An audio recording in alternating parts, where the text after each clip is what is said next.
viens encore d'en apprendre une belle, moi. Ah oui? Eh ben, je t'écoute, Nanès. Ben, tu sais, les carmélites de Cornillon. Les carmélites de Cornillon? Ah oui, Cornillon, c'est le couvent qui se trouve de l'autre côté de la dérivation. C'est ça, oui. Eh bien, qu'est-ce qui se passe donc avec les carmélites? Eh bien, elles sont parties. Elles sont parties. Ben, et pourquoi donc elles sont parties, les carmélites? Elles sont âgées maintenant, et elles avaient du mal à entretenir le couvent. Alors, certaines vont en maison de repos, et d'autres dans un carmel. Mais, Nanès, et alors le Carmel de Cornillon, qu'est-ce qu'il va devenir? Eh bien, ce sont des sœurs Clarisse qui viennent de s'y installer, qui entretiendront le carmel et qui continueront à fabriquer les hosties. Fabriquer des hosties? Comment? Ce sont des bonnes sœurs qui fabriquent les hosties? Bah oui, George. Les hosties, c'est un peu comme du pain. Et ce sont souvent des religieuses qui se chargent de faire les hosties. Ben enfin, Nanès, moi je n'y comprends rien. L'autre fois, tu m'as dit que les hosties, c'était Jésus. Et maintenant, tu me dis que c'est comme du pain. Moi, je n'y comprends plus rien.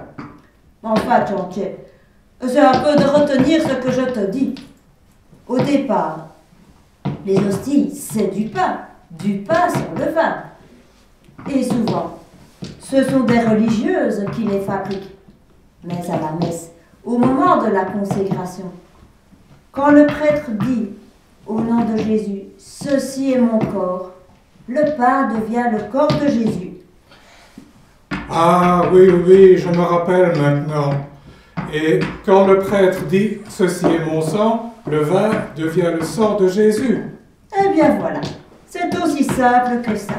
Ah ben écoute, Nanès, ça peut être simple, hein, mais moi j'ai quand même du mal à le croire, hein, parce que ça ne se voit pas que c'est le corps et le sang de Jésus. Ah oui, George, mais pourtant c'est ainsi.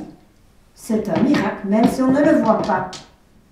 Et on peut en être sûr, car c'est Jésus lui-même qui l'a dit, et qui a demandé aux apôtres de continuer à le faire après lui. Ah bon ben, je comprends mieux. Mais donc les hosties, avant la consécration, c'est du pain. Et c'était les carmélites de Cornillon qui fabriquaient les hosties pour les distribuer aux prêtres. Voilà, George, tu as tout compris. Mais oui, Nanès, mais si les carmélites s'en vont, les prêtres, ils n'auront plus d'hosties pour dire la messe. Mais George, tu n'écoutes pas ce que je dis. Je viens de te dire que les sœurs Clarisse, qui se sont installées au Carmel, continueront à fabriquer les hosties. Ah ben heureusement, hein. Et en même temps, ça leur permettra de gagner un peu d'argent pour entretenir le Carmel. Tu sais que les carmélites fabriquaient plus de 2 millions d'hosties par an. 2 millions d'hosties? Eh ben dis donc, heureusement que les Clarisse ont pris le relais. Ça aurait été d'autant plus malheureux que c'est notre bonne ville de Liège qui est à l'origine de la fête Dieu. La fête Dieu? Ben oui, ça me dit quelque chose en effet. Mais dis Nanès, si tu me rappelais un petit peu ce que c'est. Ah là là, George, il n'y a pas que la fête du 15 août à Liège. La fête Dieu, c'est une grande fête en l'honneur de Jésus présent dans le Saint-Sacrement. Et cette fête a été instaurée grâce à Sainte Julienne de Cornillon. Sainte Julienne de Cornillon? Cornillon? Le Cornillon d'ici à côté? Ah oui, Georgette, tu en connais un autre? Ah ben non. C'est ici, à Cornillon, qu'a vécu Sainte Julienne. Et c'est pour ça qu'on l'appelle Sainte Julienne de Cornillon. Ah ben ça alors, je ne savais pas moi qu'il y avait une sainte qui avait vécu tout près d'ici. Je constate qu'il y a pas mal de choses que vous ignorez, monsieur George. En tout cas, concernant Sainte Julienne, si vous voulez connaître un peu sa vie, on peut laisser la scène à nos copains qui attendent dans les coulisses. Ah, tu veux dire qu'ils vont jouer une pièce sur Sainte Julienne? Eh oui, George. Eh bien alors on va leur laisser la place alors. Vous êtes d'accord les enfants? Oui. On va demander aux marionnettes de venir nous jouer l'histoire de Sainte Julienne? Oui. Eh bien on vous laisse alors.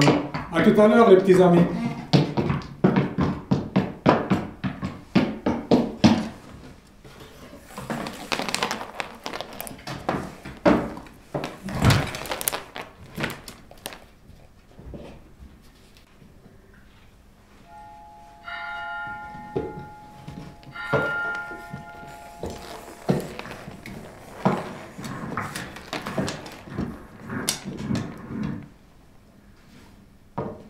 Julienne?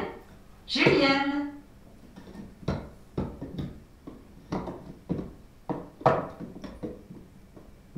Ah, tu es là, Julienne. Je t'ai cherché partout. Bonjour, sœur Agnès. Eh bien, Julienne, tu n'as pas entendu quand je t'appelais. Non, ma sœur, excusez-moi, je ne vous avais pas entendu. Mais qu'est-ce que tu faisais toute seule à la chapelle? Il n'y a pas d'office avant les vêpres de ce soir. Je sais, ma sœur, mais j'étais venue pour parler à Jésus. Oui, ma pauvre petite. Tes parents te manquent, n'est-ce pas? Bien sûr, sœur Agnès, mais vous avez toutes été si gentilles avec moi en m'accueillant ici, au couvent, depuis qu'ils sont morts. Mais nous aussi, nous sommes très contentes de t'avoir auprès de nous. Et que lui disais-tu à Jésus? Eh bien, je lui parlais simplement de mon désir de le recevoir dans la Sainte Communion et de mon souhait de devenir religieuse ici, dans ce couvent, quand je serai plus grande. Ce serait aussi une grande joie pour nous de te compter parmi nos sœurs. Mais pour cela, il faudra bien attendre encore un peu, que tu aies l'âge qu'il faut. Bien sûr, sœur Agnès. En attendant, n'irais-tu pas jouer avec tes compagnes? Si vous voulez bien, ma sœur, j'aimerais rester encore un peu en compagnie de Jésus. Je me sens tellement bien ici, à la chapelle au pied de Jésus qui est là, sous l'apparence de l'hostie. Bien sûr, mon enfant. Et je suis sûre que Jésus est bien consolé de ta présence auprès de lui. Surtout quand on pense à tous ces gens qui passent leur vie sans jamais penser que Jésus est là, présent dans le tabernacle. Je voudrais tant leur faire partager le feu que j'ai ici dans mon cœur et qui me fait tant aimer Jésus. Mais je ne suis qu'une petite fille et à part vous aider à soigner les malades qui viennent ici, je ne sais rien faire. C'est déjà très bien, mon enfant. Et à travers les malades, c'est Jésus lui-même que tu soignes. Oui, et ça me console beaucoup, ma sœur. J'espère quand même que quand je serai plus grande, je pourrai aussi contribuer à mieux faire connaître et aimer Jésus. Je n'en doute pas.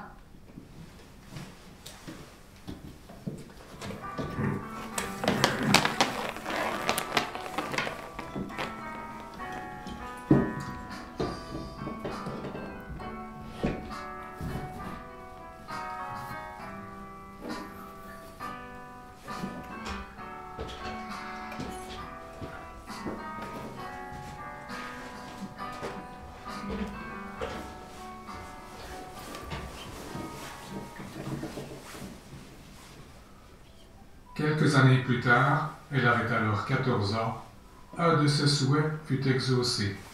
Julienne fut admise parmi les religieuses au couvent de Cornillon.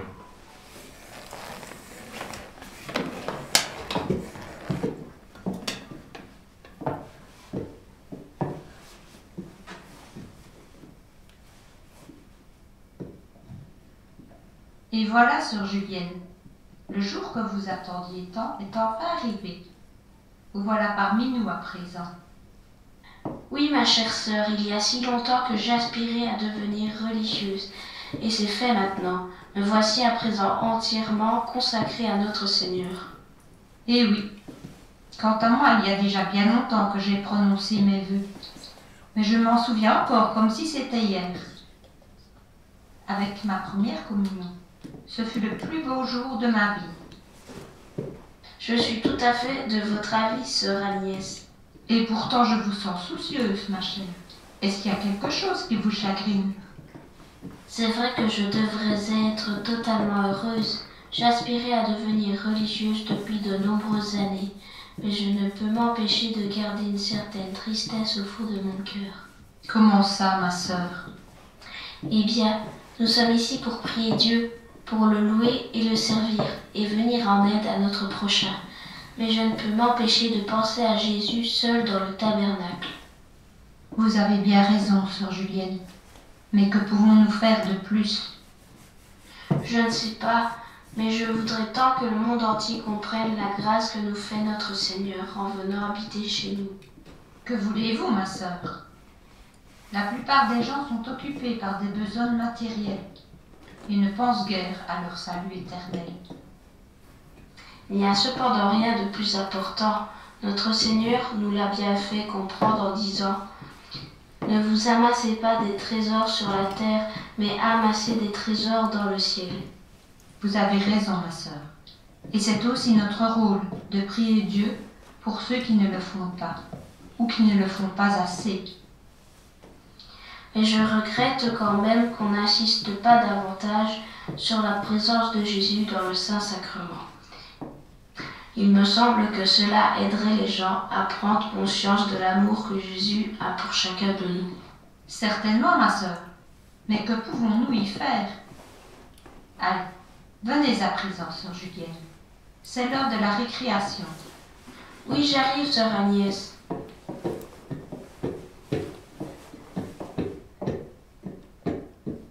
Oh mon Jésus, je sais que vous êtes ici présent sous l'apparence de la Sainte Hostie. Je voudrais tellement contribuer à vous faire mieux connaître et aimer, mais vous le savez, je ne suis qu'une pauvre petite religieuse. Que puis-je faire si ce n'est vous aimer, vous louer et faire de mon mieux pour vous servir en aidant mon prochain?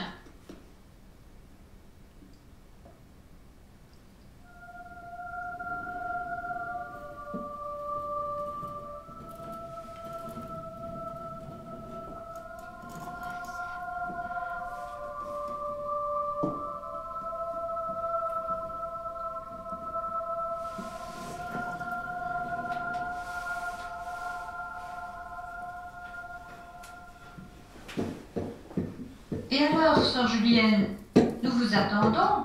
Vous allez encore rater la récréation.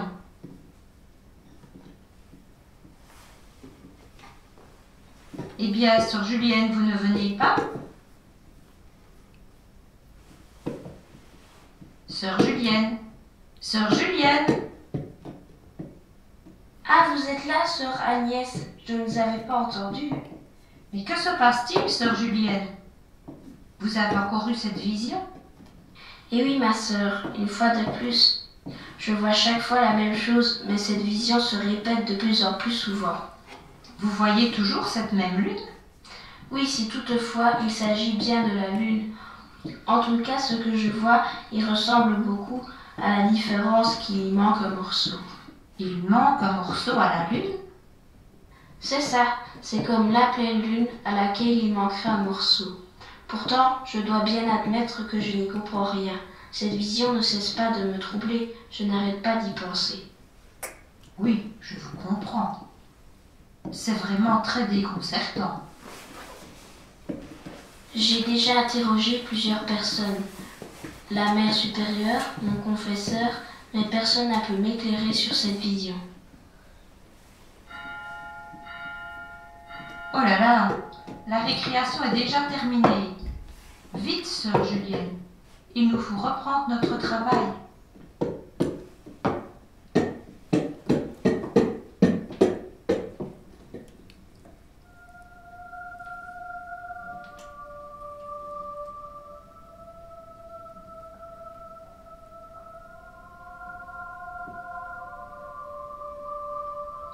Ma fille, le moment est venu de te donner l'explication de cette vision.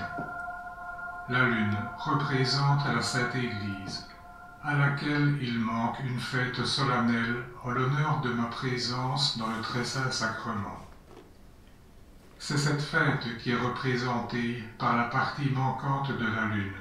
Je veux donc que soit établie dans toute l'Église une grande fête afin que le monde entier connaisse ma présence dans la Sainte Hostie, que soit réparé le manque de piété envers le Saint-Sacrement, et que les hommes de bonne volonté sachent qu'ils pourront trouver dans la communion les forces nécessaires pour avancer sur le chemin du salut.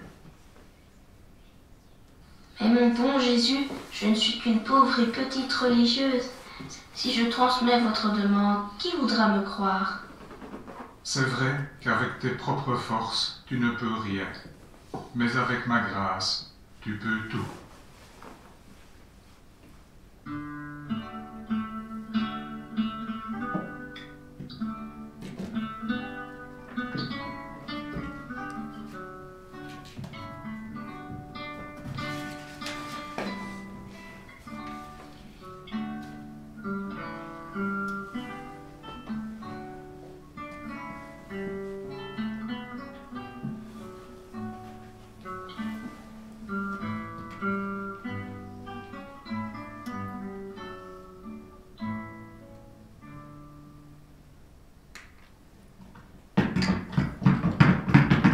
ben voilà, Naës.